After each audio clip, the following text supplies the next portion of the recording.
You want 2K rumors and news, you in the right place. Want a community that's cool, you in the right space. You want tips, subscribe now and ring the bell. Then go to the park and give them hell.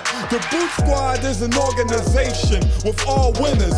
Soldiers up in formation, we all killers. And when you step on the court, yo, you're our dinner. When I play D in the fourth, yo, Kawhi Leonard. So you done know. Your boy Brutalsim on the scene, wicked and mean, with a next video for y'all, man. So y'all know what it is by now. Take some time out, bless up your boy, like up the video, definitely help the channel out, because your new boy gonna always keep you up to date on everything in the 2K community. You know we gotta start the video off the right way by giving a huge shout out to the Brew Squad. Anyone y'all got a notification bell unlocked, and come to the comment section and type first, second, third, know the gang of Brew Squad. I want to put y'all up there just to show y'all some love, y'all. Much love, much respect.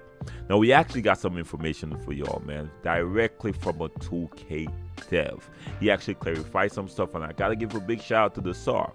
He don't have to do this, to be honest with y'all. Whenever the dev come out and do certain things, they really don't have to do this. But he been part of the community for a while, Sim Nation, and I got to put this out there. He is a Sim basketball player. So this information is coming from the perspective of a 2K dev, but he's also a sim head as well. Now I will have to warn y'all, no disrespect, will be entertained when it comes to the SAR. He is protected on this channel. He's a good one, trust me, he's a good one, right? So I just gotta put this out to y'all, so think before you type, because that's an instant block. But let's continue on, and we got some good information for y'all, man. One thing he started off saying, and oh yes, I didn't even plug my TikTok. Make sure to follow my TikTok. The first thing he spoke about was the chain animations and the movement, or how smoother the movement is, or the chain animations kind of linked together, y'all. Check out what he had to say. But one thing he did speak about as well was the gameplay speed, man. Check what he had to say about it. Yeah, so chaining animations together looks much more smoother. Yeah, a lot less twitchy. I think that word is key. As I'm watching 2K22 on the screen, and I got 23 on my machine. Less twitchy is really kind of the thing, right? It's that's obvious. I think you guys will notice that from the jump. 22, just looking at it, feels like maybe they own, I don't know, then maybe they own a little bit of a crack pipe high, kind of. The way they move, and twitchy is the word that kind of captures that for me, both offensively and defensively. And I think in the blog, Mike talked about more realistic movement. I don't think everybody's going to love the more realistic movement, but you know, we looked at our game and we compared it to NBA games. We found out we're moving a lot faster, a lot faster. So yeah, 23 definitely smoother animations. Like in your catch and shoot game, off the dribble. All those should be areas that you can notice like right away. Yeah, he kind of implying that it would be a much slower gameplay, because he did say they took a look at the NBA and look at their game, and their game was a little bit too fast. So yeah, we could expect slower movement or slower gameplay. More realistic is the word they use specifically. Now, what do y'all think about that? I know a lot of people been complaining about speed this, speed that all the time, but it seems like it's very hard to find that comfortable spot for people. But the only reference they could use is the real NBA. Now, the real NBA is pretty fast compared to any other form of basketball, but to a video game, it's pretty slow. Let me know what y'all think about it. Now, he also mentioned adjustment of certain plays, namely the 4-out, y'all. Check out what he had to say. You know, along the lines of freelancers, one thing I can talk about is on Twitter, somebody hit me up and was like, Czar, can we get the 4-out with the big in the dunker spot? And our original 4-outs were just built mainly for motion. But I thought that was a really good idea, so that's what I did. I made that change and rebuilt the 4-out, one in, and put the big in the dunker spot. He'll still come strong side if he wants to post or do something there, and then we changed the function of the 4-out. We didn't get to run through every freelance with it, but our 4-out really is more of a modern freelance where they're not trying to run a whole lot of actions, right? They're trying to get some spacing, let players go one-on-one, get into some pick and rolls, some quick posts, stuff like that. So most of the actions are really quick. But it's designed just to give you space to call the ball screen. If you want to pick on a particular defender, you can do that and try to attack him. So that's something that, you wouldn't see in a blog, but it's definitely new, and it definitely gives the game a new, a different feel, unless you're running with a traditional freelance. But our 4-out 1-in is nice. It feels real good. It feels like a modern freelance. Now remember, this is from a perspective of a sim head.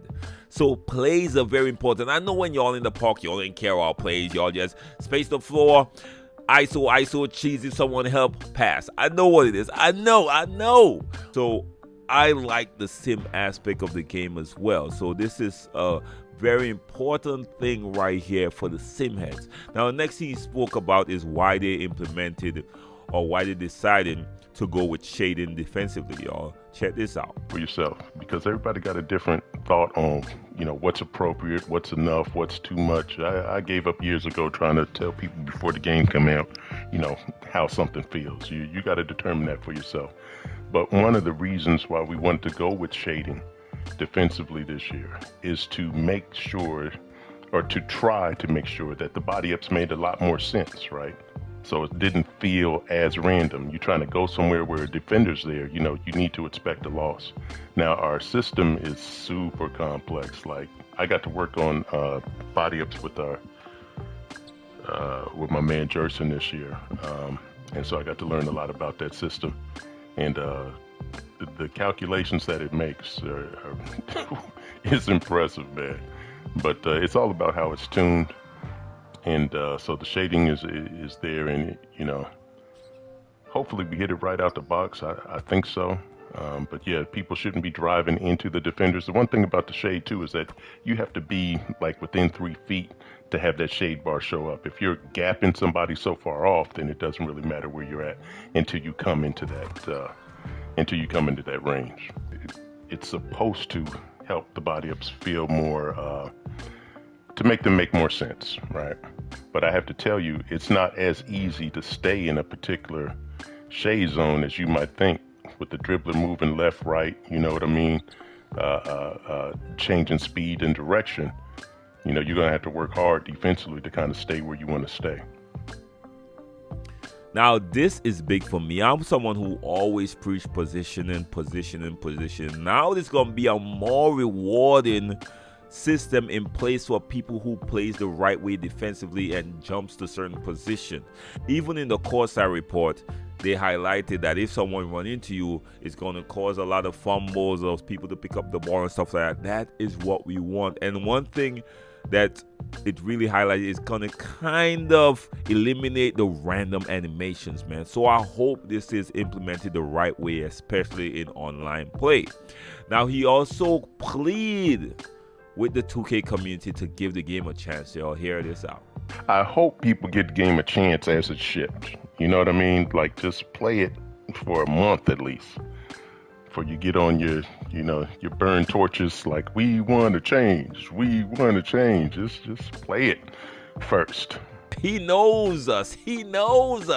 As soon as the game drop, day one, everyone gonna be like, oh, this is trash. Oh, this is not how it's supposed to be.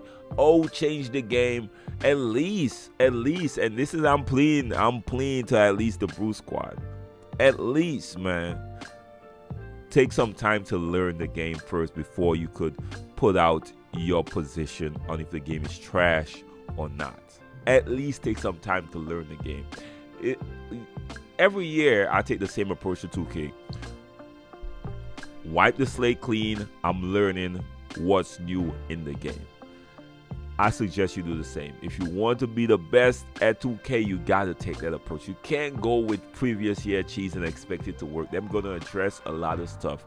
Take it from a blank slate, learn the system, then start playing the game. I bet you'll have a much better experience. Spend some time in my career instead of just going to the park.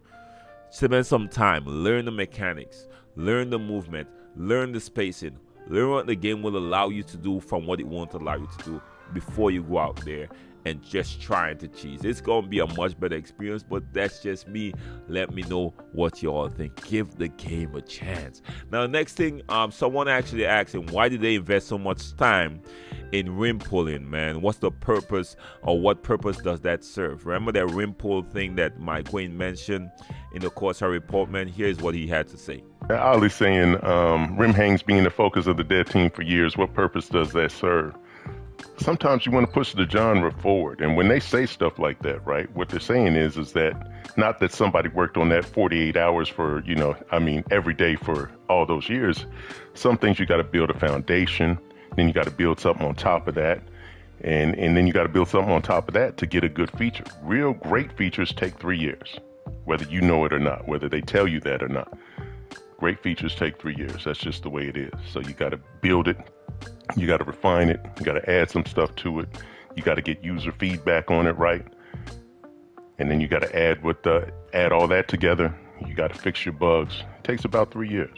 So, when people ask stuff like that, what purpose does it serve? It serves to push the genre of basketball games forward. And that's not the only thing that tech will be used for eventually, but you have to have it to be able to use it for other things.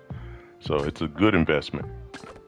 And when it relates to something more directly to gameplay, then you'll be like, oh man, they should have did this, whatever years ago. But, you got to walk before you run. Well, the reason why I like how he answered, it gives you an understanding of what the system is or how they come about making changes within the game. This is really good information.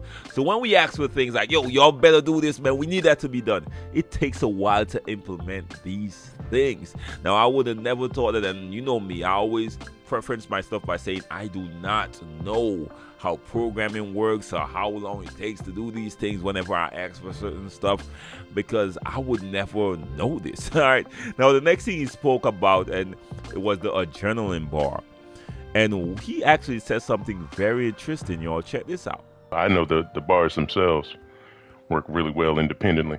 The thing I love about the bars is decision points in your gaming, right? Because you got those guys that want to go for every offensive rebound, right? But then now they're out of position in transition. Do they want to use a bar for that? If not, you're going to hit that big and kind of punish them. Same thing for a wing filling the lanes. You know what I mean? Do they want to use a bar to get open? Does the defender feel like matching that? Or does he know he's playing against a point guard who ain't never going to see him? So can you keep 3 bars while your opponent has 2? All of these little situations, them people that like to stay in the backcourt and try to steal the ball and all that nonsense.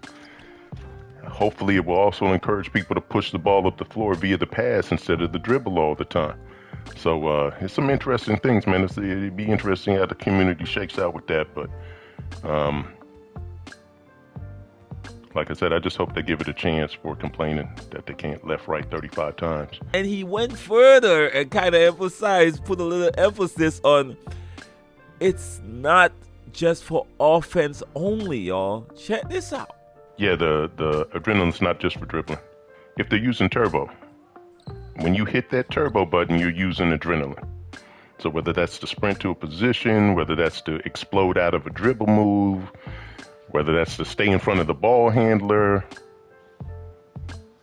Again, that's really, really interesting. Now you got to be calculated on both ends of the floor. The defense don't have no advantage when it comes to using that adrenaline bar, or the offense, man. So it's going to be interesting to see how this plays out online, man. So that's all I got for y'all. Appreciate the SAR for putting out that information. I know y'all don't have to do this, man. I appreciate y'all. Again, no disrespect. Will be entertained when it comes to the SAR on this channel. And if y'all got some more time, check out my last video. I actually did a video kind of highlighting all the important stuff that Mike Wayne broke down for us and cleared up for us on his Twitter. It was yesterday or a few days ago, based on when you're watching this video, man.